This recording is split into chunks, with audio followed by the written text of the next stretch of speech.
Hey everybody, this is Bruce with Habowskistudio, and today I'm going to be finishing up a plein air painting that I started several days ago. The paint is dry now. There's a couple things I need to do before I apply the next layer of paint. And here's the painting I did.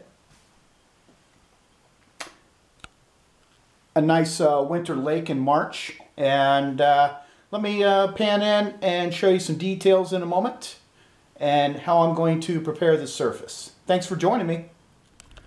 Okay, here's the setup I'm using today, and I've actually packed this up because I'm going to be using this for some plein air adventures coming up soon, one of them starting tomorrow, and I want to be painting larger on site, so I need more mixing space, stability, all that sort of thing. There's a lot of weight to it, of course, when it's loaded up. It is a French easel, but I did buy a while ago a harness, like a backpacking strap sort of thing that hooks onto the French easel. So I'll be wearing that on my back, and that's not too bad. Then I can just kind of sling my smaller backpack over my shoulder.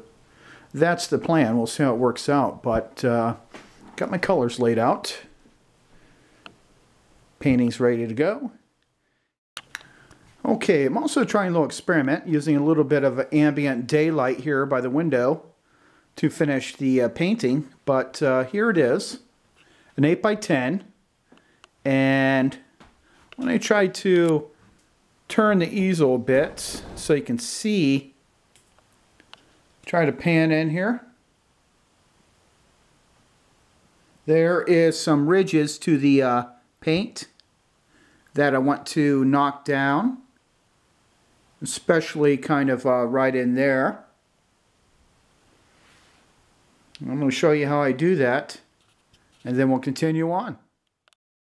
Okay, now, of course, when I painted this, I could have looked at the unusual edges and that sort of thing and taken care of it then, but this is just an experiment in case you don't get around to doing that and it dried.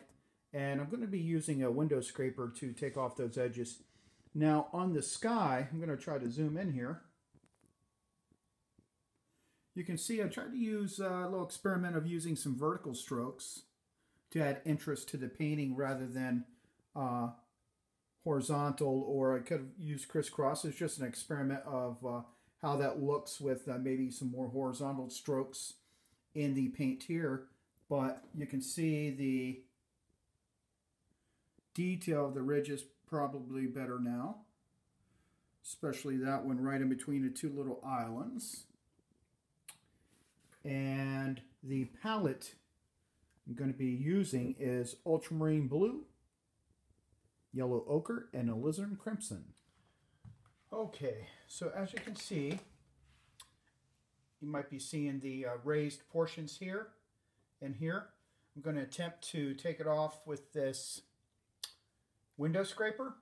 Obviously, it would be easier, of course, when you're done for that session painting, to check for high spots and smooth it out. Also, when I got home, you can try a technique that I've heard about called tonking, T-O-N-K-I-N-G, where you bring the painting home, and I would take a piece of newsprint, and I would use like newsprint out of a drawing pad, just make sure there's going to be no image transfer with regular newspaper, and then just kind of blot the painting so you get rid of excess paint and ridges and that sort of thing, and that will give you a good starting point for the next layer.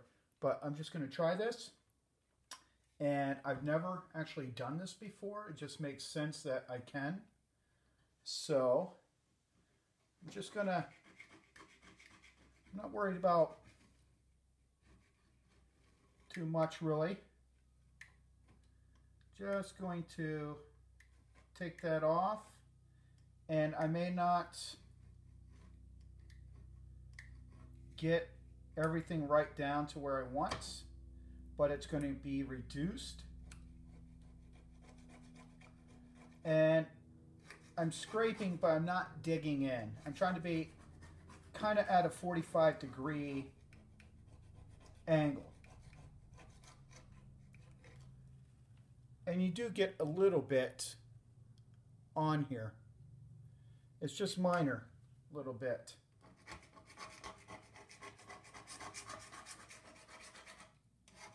And I'm still going to have texture in the finished painting. So I'm not too worried about getting it right down to bare panel. Just where I know there's some unusually thick ridges that are going to be distracting. I'm not going to mess with the sky. Well, there's one little thing. There we go.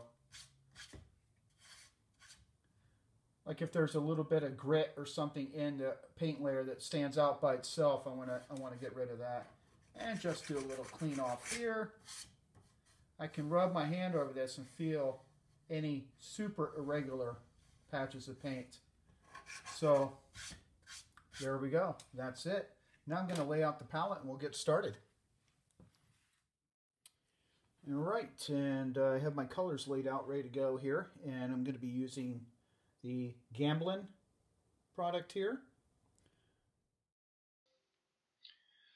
Hey everybody, how's it going? Yes, I'm really enjoying using that product out painting and stuff. Really kind of flows the paint nicely. Here I am, of course, putting the second layers on. As you saw, I scraped down the painting and everything. And it can seem a little scary to do that, but if you're worried about that, what I would suggest is to practice it on an old painting you know you're not ever going to maybe improve upon, that you have laying around to test your skill at knocking down some edges. But like I was mentioning, it's going to be way easier to, when you finish a session, to blot it with the newsprint like I was discussing before. I've never tried that technique before. I've read about it quite a few times, and it seems like a great idea, obviously. But just something to, put in our arsenal of techniques and abilities that we can use to work on our paintings. And sometimes, the dream is to finish our plein air work on site, but that doesn't always happen. So that's why I'm kind of freshening it up in the studio.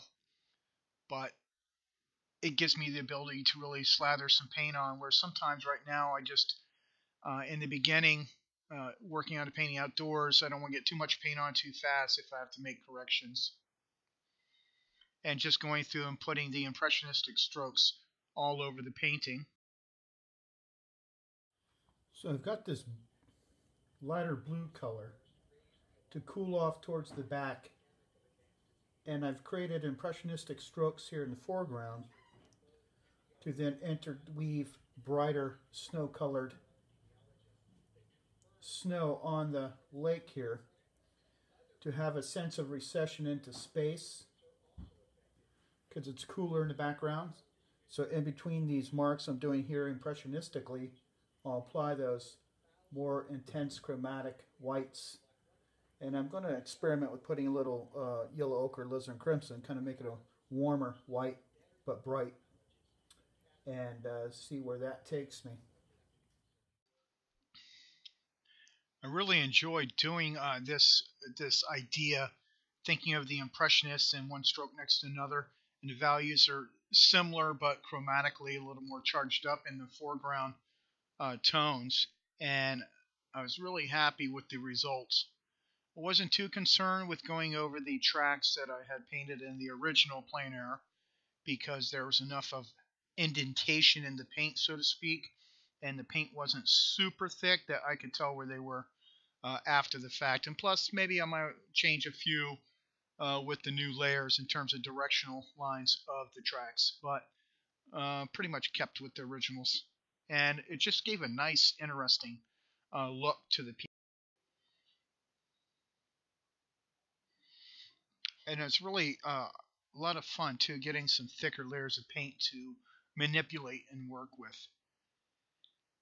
And depending on what effect I was trying, I didn't go back to the palette in some cases too frequently, because as I was approaching the back cooler area with the warmer paint color, I would put on the strokes. Of course, you get the stronger warm color. Then as it integrated in a bit into the blue strokes I put on the cooler tones before, that would soften a bit into the background. So it's a kind of a dual purpose kind of technique to blend at the same time.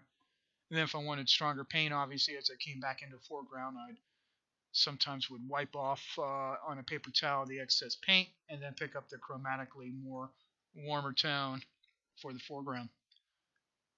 And now here I am kind of getting some shadow tones to break up some of that dark mass.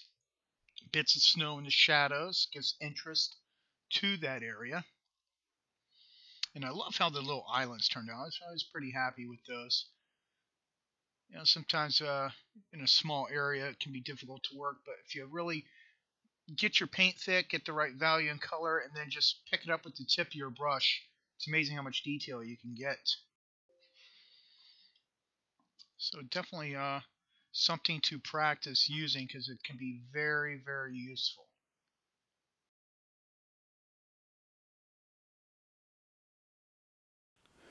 Okay, so as you can see, what I've done is I've mixed up some piles of paint to work with in the painting, and to judge the correct lightness and value, there's the paint that I used for the snow in here, the cooler in the background, and then next to it I've mixed a warmer tone, brighter, that I'm now going to put in here. So rather than just mix it separately from this pile, like if it was way over here, I have really nothing to compare to. So that gives me a quick reference before I go up to the panel. So a little time saver. Yes, that is a good technique, and it can really come in handy too, just for working in the studio. If you know, especially in the block-in stage, you're going to have batches of color, and then kind of integrate other colors into that. It's a good way to have everything ready to go and be more fluid when you're applying the paint. So it's a cool effect. I don't do it all the time, but I try to. And I know some people have mentioned it'd be nice to show me mixing the colors, and I've experimented with a few techniques of camera angles, try to film while I'm painting and painting on the panel like you're seeing now, but haven't had any success yet. And depending on how you edit your videos, if you're created your own videos before, it can be challenging to link everything up, so it makes sense for the color mixing and quadrants of painting that you're working on. So I haven't quite mastered it yet. I'm working on the idea. I'm just really trying to find that magic video format for you guys. I think this kind of concept that I'm doing in this video, and I've done it in some other videos, seems to be a nice mix because it gives you guys some detail shots and technical advice to help you with your own painting. So let me know. And I also invite you to contact me, comment, and let me know if you want to see me paint a particular style of subject that you might have some trouble with, to get some ideas of how to handle it. And I'll see if I can help you out on that. Just want to create some dialogue with you guys out there and provide content that really intrigues you and that you learn from. And that's always been my plan with the channel.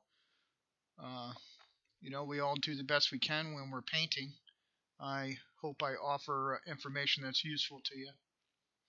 Here I am reestablishing the tracks with the highest chromatically, the highest value paint in the scene, so they really pop.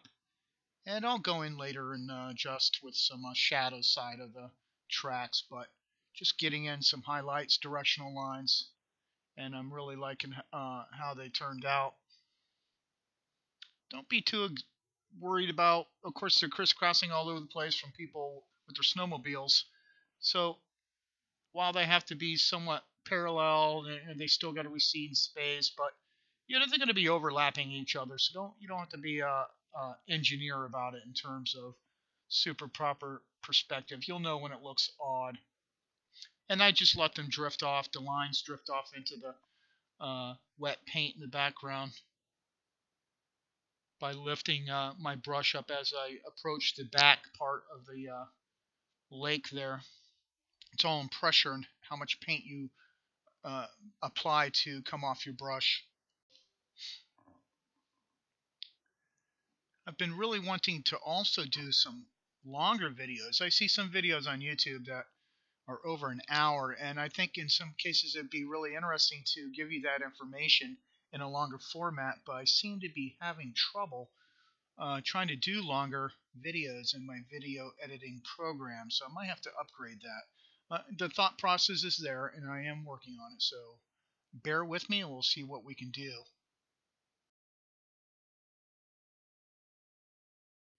I'm coming to the end, near the end of the painting, I should say. And what can be a little tricky, you saw me kind of brushing in the wide strokes here, but of course I've got the tree there. And I want to try to have some freshness without it seeming like I'm trying to work around the tree too much. So I'm switched to a smaller brush, but still sort of, it's a filbert. And I'm going to try to continue the freshness look like I have of the sky around. Trying to pick up, paint, and apply it, because don't forget I've created some color over the trees that were there, my second layer on the trees. Sometimes I'll paint the sky first and cut my tree in. Other times I do my tree and then cut the sky around. So I like to, different situations going to require different effects. So it's kind of going okay. I don't want to have all the strokes look similar. They're not super pronounced. There's some areas that want to break up the tree shapes a bit. Cut around, going to get about 2 or 3 strokes, and I got to reload the sky paint. Otherwise, we'll start getting a little bit of that green. Whoops.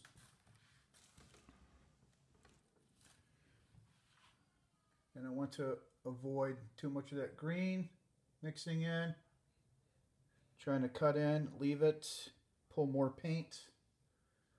This up here needs some negative shape painted around. Plant and pull. Don't noodle too much.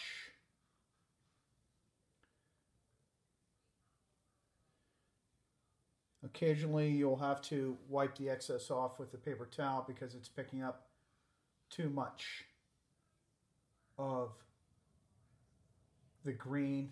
Just kind of touching the green a little bit, and eventually that'll sully some sky. But I feel like it's going okay. Trying to not have a too straight an edge, but I'm trying to plant a stroke and then very lightly tickle that together.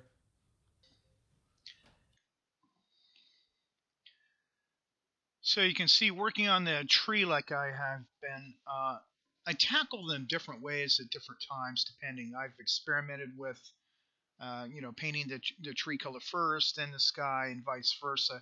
And can always be a challenge. You just have to be patient. Over time, you'll get techniques down that can really serve you well when you're painting outdoors for efficiency and that sort of thing. But because you want to get the character of the tree, and there's other type of concerns, but it's just something you have to be patient with yourself.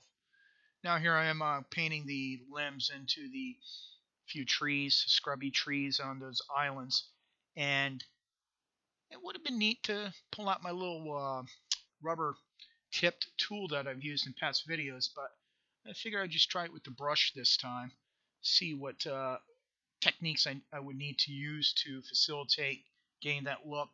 Of course, going up and from the bottom to the top, you keep the line darker as it gets into the sky, and then you can pull some of your, coming back the other way, pull some of your sky into the darker mass, so you get kind of like different color limbs that way.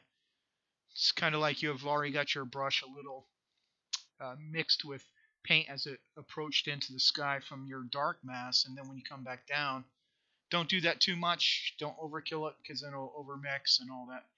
You just want to test out, and don't overdo it. Just maybe a few strokes here and there, and then more linear, darker strokes to pull out some darker parts.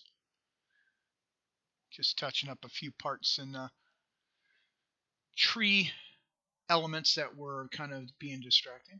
Now this part was really fun, getting that uh, lightness on the horizon and applying that paint kind of thick and then working it into the wet paint that was already there.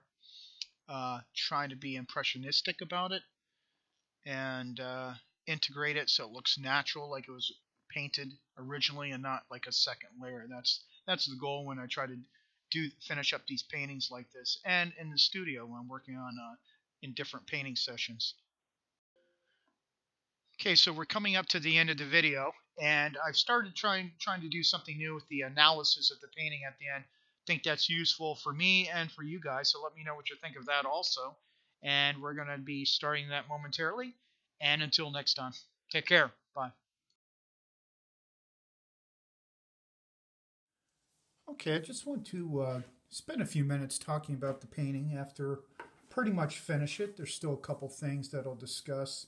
One, I'm really happy with the sense of depth that I got in this piece, and especially using these snowmobile tracks to lead the eye back in there. And these little two islands, I'm really happy with them. They're just a little bit offset from each other, which is nice. And I like the effect I did with the vertical strokes in the sky. I'll be, of course, zooming in with some details to show you some close-ups. But the only thing I'll probably work on a little more are the shadows of the trees. In general, I like them, the tone of the shadows and the little bit of interest within the shadows. But I really want to add a little more kind of strokes like this to represent the type of tree there. It doesn't seem to really suggest that species of tree.